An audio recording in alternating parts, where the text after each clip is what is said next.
দর্শক, ঢাকা মেডিকেল কলেজের ৮০ বছর পূর্তি উপলক্ষে আয়োজিত অনুষ্ঠানে প্রধান অতিথি হিসেবে এই মুহূর্তে বক্তব্য রাখছেন প্রধানমন্ত্রী তারেক রহমান।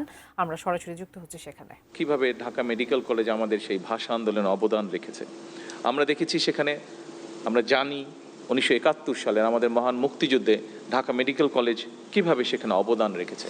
90-এর স্বৈরাচার বিরোধী আন্দোলন, সেই আন্দোলনকে সফল করার জন্য ঢাকা মেডিকেল কলেজ কিভাবে ইতিহাসের সাক্ষী হয়ে আছে। এবং সবশেষে আমরা দেখেছি 2024 সালের 5ই আগস্ট অর্থাৎ জুলাই আন্দোলনে কিভাবে ঢাকা মেডিকেল কলেজে প্রত্যেকটি চিকিৎসক, প্রত্যেক কর্মকর্তা কর্মচারী কিভাবে সেই আন্দোলনের সাথে ওতপ্রোতভাবে জড়িয়ে গিয়েছিলেন, কিভাবে সেদিন আহত শহীদ মানুষগুলোর পাশে তারা দাঁড়িয়েছিলেন, চিকিৎসা দিয়েছিলেন। প্রত্যেকটা ক্ষেত্রেই কিন্তু এই প্রতিষ্ঠানের একটা গুরুত্বপূর্ণ ভূমিকা রয়েছে এই বাংলাদেশের ইতিহাসের সাথে। আমরা এই ক্যাম্পাস থেকে শুধু দেশের ভিতরেই হোক, দেশের বাইরেও আমরা জানি বিভিন্ন দেশ থেকে এখানে বিভিন্ন শিক্ষার্থী আসে এখানে।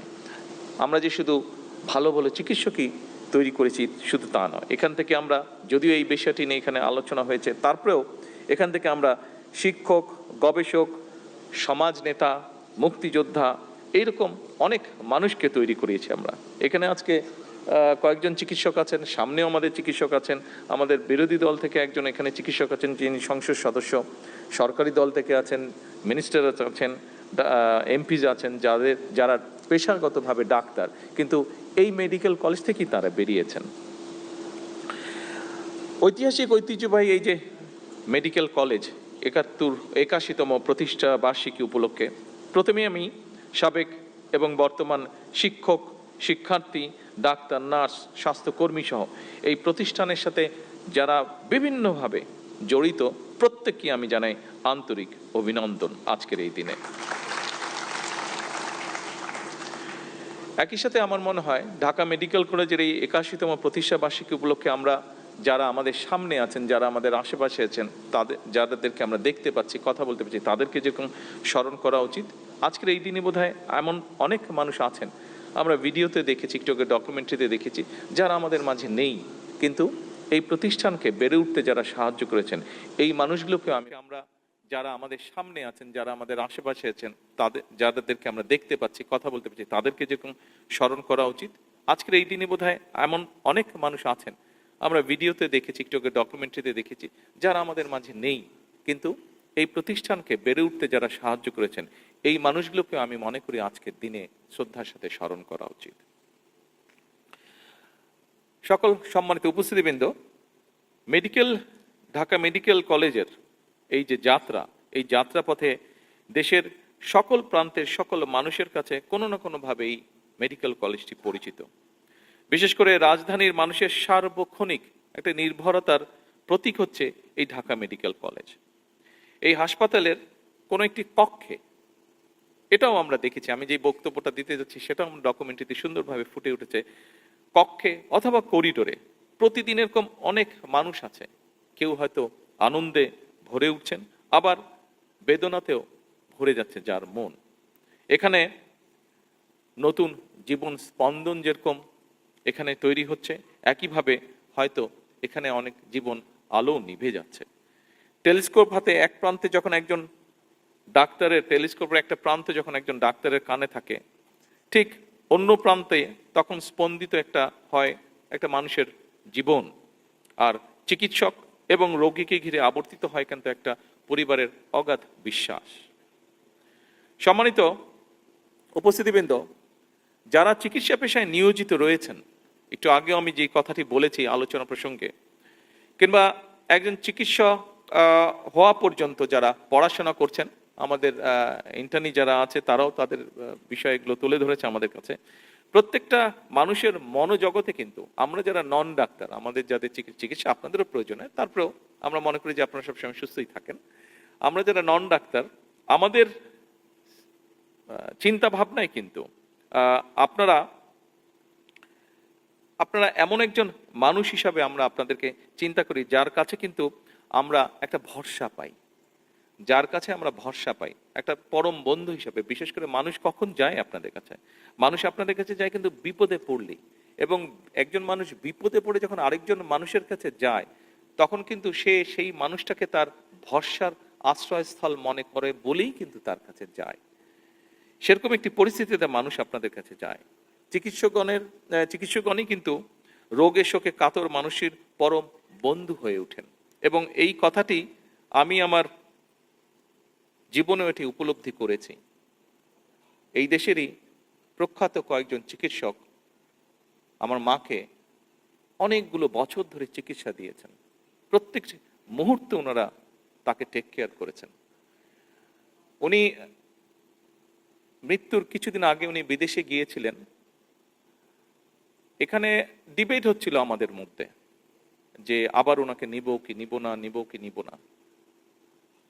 আমি ব্যক্তিগতভাবে যেটা বলেও ছিলাম বিভিন্ন মানুষকে যে আপনারা ওনাকে নিতে চাচ্ছেন, কিন্তু এখানে যেই চিকিৎসকগণ ওনাকে যেই সেবাটা দিচ্ছে 24টা ঘন্টার প্রতিটি মুহূর্ত, আমি দেখেছি বিদেশি, হ্যাঁ বিদেশে গেলে হয়তো টেকনিক্যাল সাপোর্টটা ভালো পাওয়া যাবে, ভালো ইকুইপমেন্ট হয়তো আছে, আরো হয়তো অ্যাডভান্স ইকুইপমেন্ট আছে, ওষুধপত্রের ব্যাপারে খুব হয়তো ডিফারেন্স থাকবে না, হয়তো হার্ডলি ডিফারেন্স থাকবে, কিন্তু এই যে হিউম্যান টেক কেয়ার যেটা, আমি মনে করি না এটা বিদেশে গেলে পাওয়া যেত কোনোভাবেই। যেই সেবাটা ওনার জীবনের শেষ দিন না, আমি বলবো শেষ মুহূর্ত পর্যন্ত, শেষ মুহূর্তে আমার আল্লাহ তৌফিক দিয়েছিলেন, আমি সেখানে থাকতে পেরেছিলাম।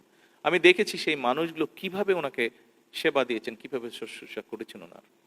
এইটা বোধহয় যতই ভালো হসপিটাল হোক পৃথিবীর, যতই অর্থ দিয়ে হোক, এইটা পাওয়া যেত না।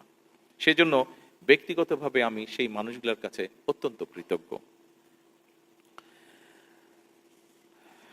উপস্থিতিবৃন্দ, হাসপাতালের নিরাপত্তা ব্যবস্থা তথা চিকিৎসক, নার্স এবং সকল স্বাস্থ্যকর্মীর নিরাপত্তা নিশ্চিত করতে এর ভিতরে যেটি আলাপ আলোচনা হয়েছে, আমাদের প্রত্যেকটা স্বাস্থ্য উপজেলা কমপ্লেক্সে আমরা নিরাপত্তা ব্যবস্থাটা জোরদার করেছি। কিছুদিন আগে ওসমানী উদ্যানে আমাদের যারা উপজেলা হেলথ কমপ্লেক্সে কাজ করেন সরকারি চিকিৎসকগণ, তারা এটি বলেছিলেন, এবং তাৎক্ষণিকভাবে আমি সেই ব্যবস্থাটি সমস্যার সমাধানের চেষ্টা করেছি। ব্যাপারটি ধীরে ধীরে আমরা সিচুয়েশনটি নিশ্চয়ই উন্নত করতে সক্ষম হয়েছি। এর আমরা হাসপাতালগুলোতে এই সিকিউরিটির জন্য 10 জন করে আনসার সদস্য মোতায়েনের যেমন আমরা সিদ্ধান্ত নিয়েছি, এর বাইরেও রোগীদের চিকিৎসা সেবা নিশ্চিত করতে আমরা আরো 5000 MBBS চিকিৎসক নিয়োগের কার্যক্রম আমরা শুরু করেছি। পাশাপাশি শুধু তো ডাক্তার বা চিকিৎসক অ্যাপয়েন্ট করলেই হবে না, এর পাশাপাশি ওনাদের হ্যান্ডসগুলোও লাগবে।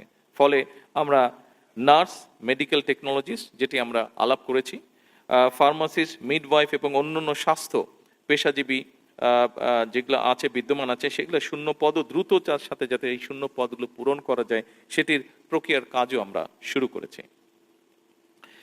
আমরা একই সঙ্গে সরকারি পর্যায়ে আরো 25,000 মিডওয়াইফ নিয়োগের পরিকল্পনা নিয়েছি, যাতে করে দেশের প্রতিটি ইউনিয়ন, উপজেলা এবং হাসপাতাল পর্যায়ে নিরাপদ মাতৃত্ব এবং দক্ষ প্রসব সেবা এবং নবজাতকের মানসম্মত পরিচর্যা নিশ্চিত এবং নিরাপদ করা যায়।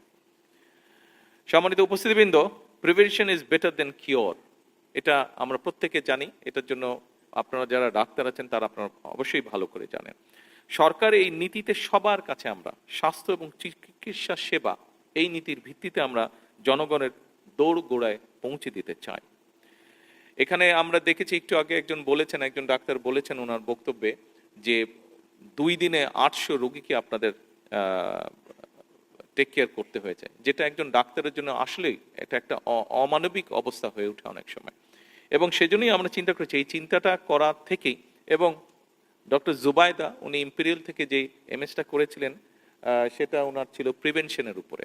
তা আমি দেখতাম উনি যখন ক্যান্সারের ওষুধ তৈরি করেন, এবং এরকম একজন ম্যানুফ্যাকচারার আমাকে বলছিলেন যেইটা ছিল 1 লক্ষের মতন দাম, যে ওষুধটা ছিল, ট্যাক্স টুক সব কমানোর ফলে ওনাদেরকে ওই সাপোর্টটা দেওয়ার ফলে এটা প্রায় 20-25 হাজারের মধ্যে চলে আসবে প্রাইসটা, ওষুধের প্রাইসটা। ফলে অনেক অনেক মানুষ যারা আমাদের দেশে আমরা জানি মানে পকেট থেকে অধিকাংশ নিজের পকেট থেকেই ব্যয় করতে হয় চিকিৎসার খরচটা, আমরা আশা করছি ইনশাল্লাহ এই আগামী দিনগুলোতে আমাদের যারা অসুস্থ হবেন দেশের মানুষ, এই যে যেই ইকুইপমেন্টগুলোর কথা বললাম, যেই জিনিসগুলোর কথা বললাম, এইগুলো যাদের প্রয়োজন হবে, গত 1 মাস 2 মাস আগেও যেই খরচটা লাগতো, এই আগামী 1 মাস পর থেকে, আজকে থেকে শুরু হয়ে গেছে, আগামী দিনগুলোতে এই খরচটা অনেক কমে যাবে। ফলে অনেক ফ্যামিলি, অনেক মানুষের অনেকটা রিলিফ হবে। উদ্দেশ্য, লক্ষ্য তো আমাদের এটাই সকলের, মানুষকে রিলিফ দেওয়া, মানুষকে সহযোগিতা করা। আরেকটি বিষয় উল্লেখ করতে চাই, যেটি মোটামুটিভাবে আলাপ হচ্ছে, তারপরেও এখানে বক্তব্যের মধ্যে আমি বলতে চাই যে এই মুহূর্তে খুব সম্ভবত সারা বাংলাদেশে প্রায় 600-র মতন উপজেলা আছে, এবং এই 600 উপজেলার মধ্যে মাত্র 5টি উপজেলা আছে যেখানে 100 শয্যার হসপিটাল আছে। আমাদের দেশে প্রায় 70% বেশি মানুষ কিন্তু গ্রাম অঞ্চলগুলোতে বাস করে। 25 থেকে 30% মানুষ শহর অঞ্চল, অধিকাংশ মানুষ 70%-এর বেশি মানুষ গ্রাম অঞ্চলগুলোতে বাস করে, যে উপজেলা পর্যায়ে হোক, গ্রাম পর্যায়ে হোক, বাস করে। এই মুহূর্তে উপজেলা পর্যায়ে যে 51 বেডের যে হসপিটাল, আমি জানি না এখানে বিশেষ করে ইয়াং যারা ডাক্তার আছে বা শিক্ষার্থী আছে, আপনাদের এটা ধারণা আছে কিনা, যারা একটু সিনিয়র তাদের আপনাদের কম বেশি ধারণা আছে। এই 51 বেডের যে হসপিটাল উপজেলা পর্যায়ে, এই 51-র 31 শয্যা কিন্তু করেছিলেন শহীদ রাষ্ট্রপতি জিয়াউর রহমান। বাকি যে 20 শয্যা, বাকি যে 51-র 31 শয্যা করেছিলেন শহীদ রাষ্ট্রপতি জিয়াউর রহমান, বাকি যে 20 শয্যা সেটা করেছিলেন দেশনেত্রী খালেদা জিয়া। এইবার বিএনপি সরকার এই 51 থেকে বাড়িয়ে এটাকে 101 বেডে নিয়ে যেতে চাইছি আমরা। এবং এই হসপিটালগুলো যদি শুধু হসপিটাল হবে তা না, এইগুলা, এই হসপিটালের পাশে আমরা যেটা করতে চাইছি, মানে এই সাথে সাথে যেটা করতে চাইছি, সেটা হচ্ছে যে এখানে আমরা পাওয়ারটা সোলার সিস্টেমে নিয়ে যেতে চাইছি।